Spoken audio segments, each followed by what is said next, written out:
ආරම්භ වූයේ 18 බාල බාලිකා 34 සහාය තරගයයි.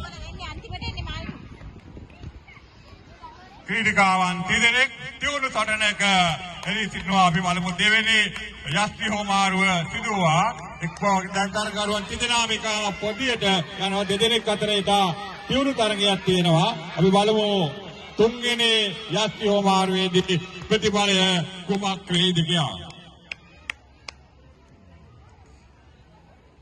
2025 වසරේ අවසාන තරග ඉසව්ව 18 බාල බාලිකා 34 සහාය තරගයේ භාජන උට තරගයක් නෑ වාගේ තාමත් වේගෙන් යනවා.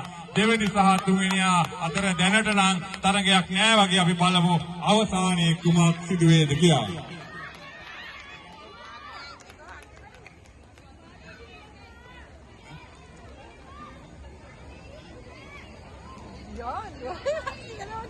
එක ක්‍රීඩිකාවක් ඉතාමත් ඈත අනිත් අයට තරගයක් නැතුව වගේ මේ අවසාන වූයේ 18 බාල බාලිකා 34 සහාය තරගයයි.